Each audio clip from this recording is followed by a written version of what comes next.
Hello guys, how are you? In EduTech channel, I welcome you. Today we will teach about manner of action and showing purpose function, which is important for standard 12. Let's go start for our study. Thank you.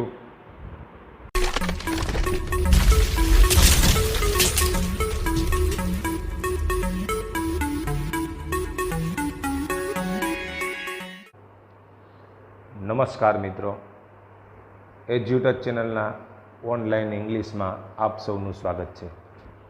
આજે આપણે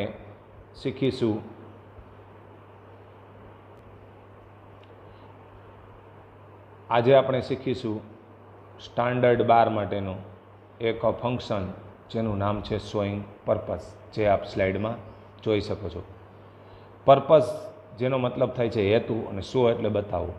એટલે કે આ પ્રકારના વાક્યમાં showing પર્પઝના જે વાક્યો આપેલા હોય એક્ઝામની અંદર, એમાં કોઈ હેતુ દર્શાવવાની વાત રહેલી હોય છે વાક્યની અંદર. તો એમાં ઉપયોગમાં લેવાતા શબ્દો ક્યાં છે? તો કે એમાં આપણે ઉપયોગમાં લેવાતા શબ્દોમાં વાત કરીએ તો in order to, with a view two, so that અને ઇન ઓર્ડર ધેટ. આ ચારમાંથી કોઈ પણ એક શબ્દથી તમે ગમે તે ચારમાંથી ગમે તે એક શબ્દ વડે જ્યારે શોઈંગ પર્પઝથી વાક્ય પૂરું કરવાની વાત કરેલી હોય એક્ઝામની અંદર, ત્યારે આ ચાર શબ્દોમાંથી તમે કોઈ પણ શબ્દનો ઉપયોગ કરી શકો છો. હવે આપણે સૌપ્રથમ પહેલો શબ્દ જોઈશું, ઇન ઓર્ડર ટુ. તો સૌપ્રથમ એની વાક્ય રચનામાં જોઈએ તો પહેલાં આવશે ઇન ઓર્ડર ટુ, ત્યારબાદ મૂળરૂપ, કર્મ અને અન્ય શબ્દ. તો ચાલો આને એક્ઝામ્પલ દ્વારા આપણે સમજીએ. પહેલું એક્ઝામ્પલ છે ગો સુરત. આટલું તમને એક્ઝામની અંદર આપેલું હશે, પછી કાઉન્સમાં આપેલું હશે કે શોઈંગ પર્પઝનો ઉપયોગ કરો. તો તમે આ ચારમાંથી કોઈ પણ શબ્દનો ઉપયોગ કરી શકો છો, પરંતુ અહીં આપણે સૌપ્રથમ ઇન ઓર્ડર ટુ શીખી રહ્યા છીએ, માટે આપણે ઇન ઓર્ડર ટુથી વાક્ય બનાવીશું.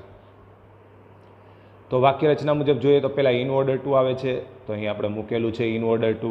ત્યારબાદ આવે છે મૂળરૂપ, એટલે કે મૂળ ક્રિયાપદનું મૂળરૂપ. તો અહીં મેં બાય મૂકેલું છે, આપ કોઈ પણ મૂકી શકો. ત્યારબાદ આવે છે કર્મ, તો મેં મૂકેલું છે કોમ્પ્યુટર. શું અથવા કોને પ્રશ્ન પૂછવાથી કર્મ મળે છે, જે આપ જાણો છો. શું? તો કે કોમ્પ્યુટર. અથવા કોને ખરીદે છે? તો કે કોમ્પ્યુટરને. તો એ આપણું કર્મ થયું, અને અન્ય શબ્દ નથી, એટલા માટે અહીં નથી મૂકેલા. તો આ જે વાક્ય રચના હતી એ મુજબનું આપણું જે વાક્ય છે ઇન ઓર્ડર ટુનું, એ બની ગયું છે. હવે આપણે સેકન્ડ એક્ઝામ્પલ જોઈએ. પરીક્ષાની અંદર માની લો કે આપને આટલું આપેલું હોય, વી કોલ્ડ યુગ, અમે યુગને બોલાવ્યો, અને પછી આપેલું હોય કે શોઈંગ પર્પઝથી વાક્ય બનાવો. તો અત્યારે આપણે ઇન ઓર્ડર ટુથી વાક્ય બનાવીએ છીએ, તો સૌપ્રથમ ઇન ઓર્ડર ટુ જોઈશું. ઇન ઓર્ડર ટુ વાક્ય રચનામાં આપ જોઈ શકો છો. ત્યારબાદ મૂળરૂપ આવે છે, અહીં મૂકેલું છે નો, અને ત્યારબાદ અન્ય શબ્દ, અહીં કર્મ નથી, અબાઉટ ઇન્સિડન્ટ. અમે યુગને બોલાવ્યો બનાવ વિશે જાણવા માટે. બરાબર. હવે આપણે ત્રીજું વાક્ય લઈએ, આઈ વોક અપ અર્લી. આટલું એક્ઝામની અંદર આપેલું હોય, અને પછી તમને સૂચના આપેલી કે શોઈંગ પર્પઝનો ઉપયોગ કરો. તો અહીં મેં ઉપયોગ કર્યો છે ઇન ઓર્ડર ટુ. ત્યારબાદ મૂળરૂપ આવે છે, આપ જોઈ શકો છો વાક્ય રચનામાં, તો મેં મૂકેલું છે વોક. ત્યારબાદ અન્ય શબ્દ, કર્મ નથી આમાં, તો અન્ય શબ્દ છે અર્લી મોર્નિંગ. હું સવારે વહેલો ઉઠ્યો વહેલું ચાલવા માટે. બરાબર. તો આ હતું ઇન ઓર્ડર ટુ.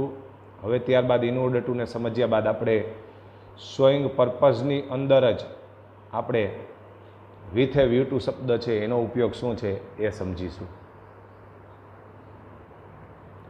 તો એની પહેલાં વાક્ય રચના સમજી લઈએ. વિથ એ વ્યૂ ટુમાં સૌ પ્રથમ આવે છે વિથ એ વ્યૂ ટુ, ત્યારબાદ મૂળ ક્રિયાપદનું આઈએનજી વાળું રૂપ. આ વાક્ય રચનામાં થોડો ફેરફાર છે. આપણે આગલું જે ફંક્શન ભણ્યા એમાં મૂળરૂપ મૂકતા હતા, જ્યારે અહીં મૂળ ક્રિયાપદનું આઈએનજી વાળું રૂપ મૂકવાનું રહેશે. ત્યારબાદ કર્મ, અને ત્યારબાદ અન્ય શબ્દ. હવે આપણે એને એક્ઝામ્પલ જોઈએ. તમને એક્ઝામની અંદર આટલું આપેલું હોય, આઈ ગો ટુ સુરત, હું સુરત જાઉં છું. પછી તમને કીધું શોઈંગ પર્પઝથી વાક્ય બનાવો, તો આપણે અત્યારે વિથ એ વ્યૂ ટુ ભણી રહ્યા છીએ, તો વિથ એ વ્યૂ ટુથી બનાવીશું. તો આપ વાક્ય રચનામાં જોઈ શકો છો, સૌપ્રથમ વિથ એ વ્યૂ ટુ આવે છે, તો અહીં વિથ એ વ્યૂ ટુ મૂક્યું. ત્યારબાદ મૂળ ક્રિયાપદનું મૂળરૂપ, તો અહીં મેં બાયનું મૂક્યું બાઇંગ. ત્યારબાદ કર્મ, તો કર્મ તરીકે મૂક્યું છે અ કોમ્પ્યુટર.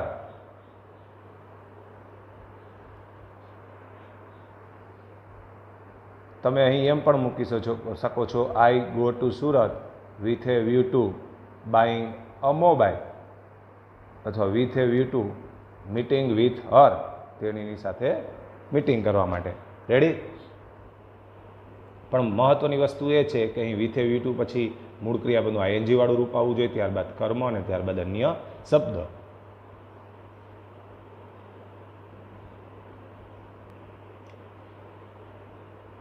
હવે આપણે એના થોડાક એક્ઝામ્પલ જોઈશું.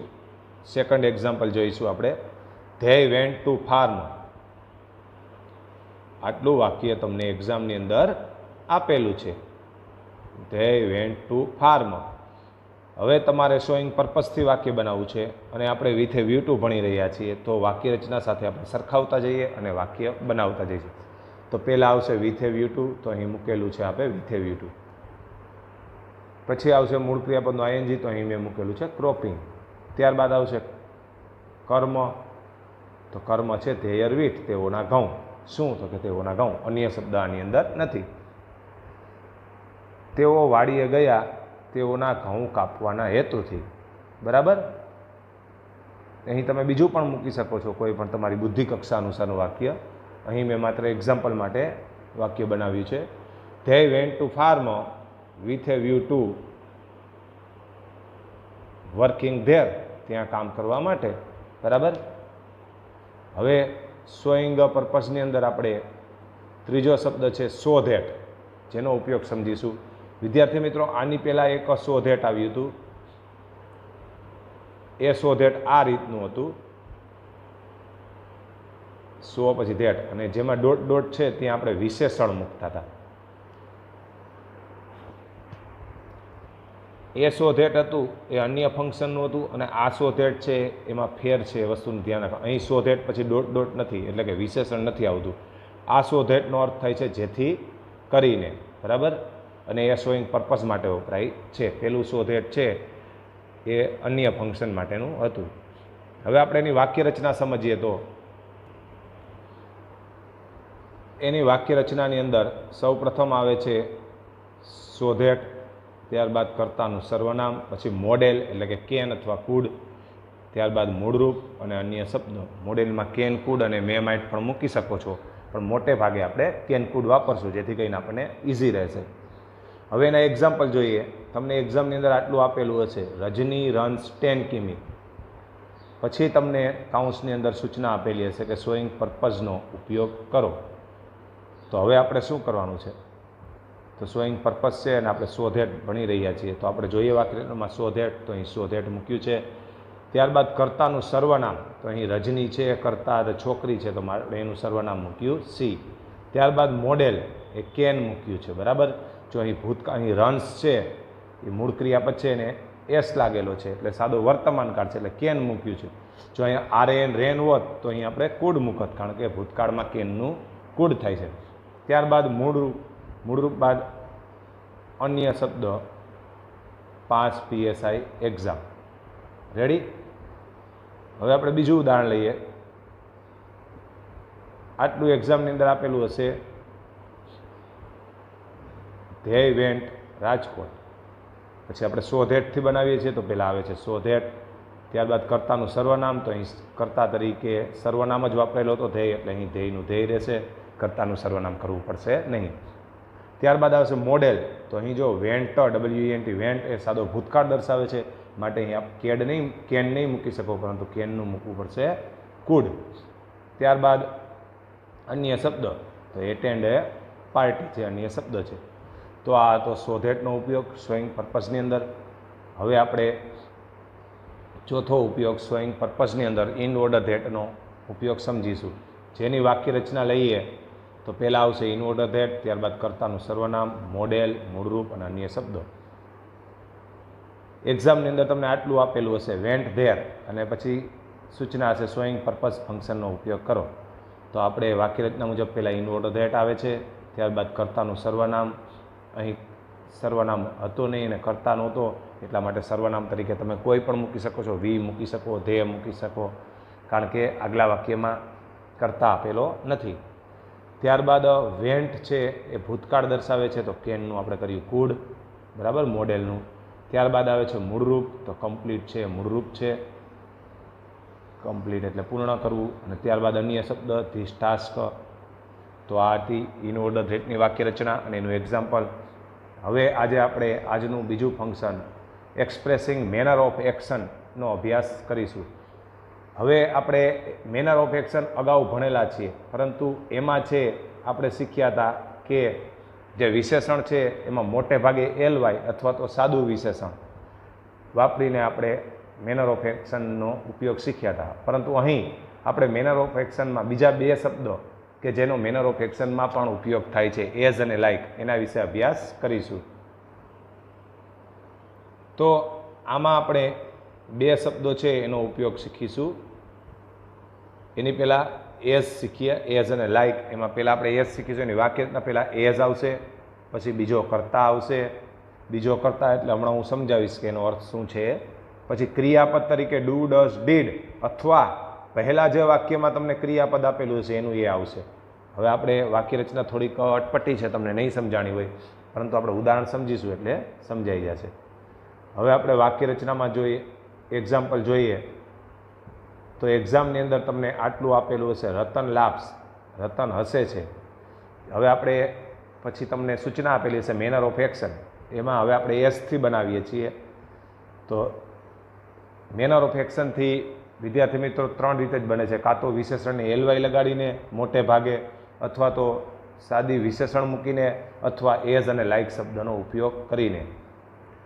રતન લાભ્સ, પછી અહીંયા આપણે વાક્ય રચના મુજબ એઝ મૂકી દીધું. હવે અહીં વિદ્યાર્થી મિત્રો લખેલું હતું બીજો કર્તા, એટલે કે અહીં રાજન જે પહેલા વાક્યમાં કર્તા આપેલો છે એને બદલે બીજો કર્તા, એટલે જો આપ જોઈ શકો છો અહીં મેં જતન વાપરી છે.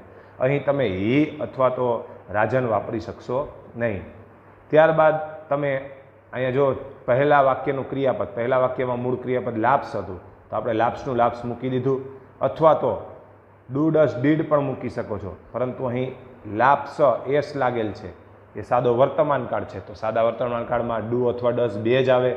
પરંતુ અહીં છે મૂળ ક્રિયાપદને એસ લાગેલો છે, LAUGHS, બરાબર. તો આપણે મૂકશું ડઝ, આપ જોઈ શકો છો અહીં ડઝ. રેડી? તો આ હતી એઝની વાક્ય રચના.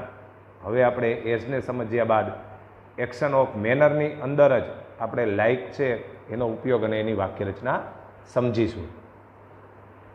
તો પહેલાં લાઇકમાં લાઇક આવે છે ને ત્યારબાદ સજીવ નામ આવે છે. આ વસ્તુ ખાસ ધ્યાન રાખવાની છે. પરીક્ષામાં તમને વાક્ય આપી લે, માની લો કે હી એક્ટ્સ, તે વર્તન કરે છે. હવે તમને સૂચના છે કે મેનર ઓફ એક્શનથી વાક્ય બનાવો, તો તમે એઝથી બનાવી શકો છો, લાઇકથી બનાવી શકો છો, વિશેષણને એલવાય અથવા સાદું વિશેષણ વાપરીને પણ બનાવી શકો છો. પરંતુ અહીં આપણે લાઇકનો ઉપયોગ સમજી રહ્યા છીએ, તો લાઇકથી બનાવીશું.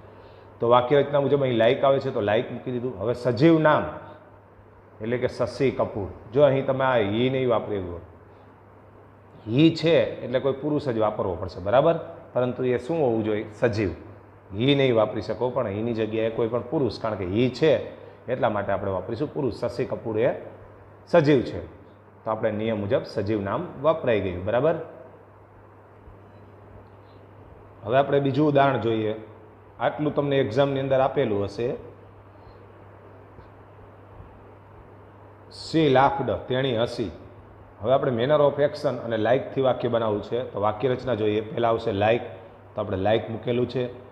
ત્યારબાદ આવશે સજીવ નામ, તો જો અહીં સી નહીં મૂકી શકો આપ, પણ મેં મૂક્યું છે મિતાલી. શા માટે? કારણ કે ત્યાં સજીવ નામ મૂકવાનું છે, આપ જોઈ શકો છો. એટલે મિતાલી છે સજીવ નામ છે, અને મિતાલીની જગ્યાએ અહીં તમે રાજ નહીં મૂકી શકો, કારણ કે આગળનું વાક્ય જોવાનું, એમાં સી સર્વનામ આપેલ છે, તો એ સ્ત્રી માટે જ વપરાય છે, માટે અહીં આપ સ્ત્રીનું જ નામ લખી શકશો. પરંતુ શરત એ હોવી જોઈએ કે એ સજીવ હોવું જોઈએ. તો આજે આપણે આની અંદર આપણે in order that, in order to, so that, with a view two, પછી મેનર ઓફ એક્શનની અંદર લાઇક અને એઝ શબ્દનો ઉપયોગ શીખ્યા. તો હવે લગભગ આપને આ બંને ફંક્શન છે એ સારી રીતે આવડી ગયા છે. હવે આપ અન્ય આશા રાખું છું કે અન્ય કોઈ સંદર્ભ સાહિત્યમાંથી આપ expressing of manner of action અને જે આપણે બીજું જે આજે ફંક્શન ભણ્યા એ બંનેનો આપ સંદર્ભ સાહિત્યમાંથી વાક્યો લઈને આપ વધુ મહાવરો કરો, જેથી કરીને આપને આ ટોપિક છે એ સરળતાથી આવડી જાય. અહીં ટોપિક છે પૂર્ણ કરું છું. વંદે માતરમ.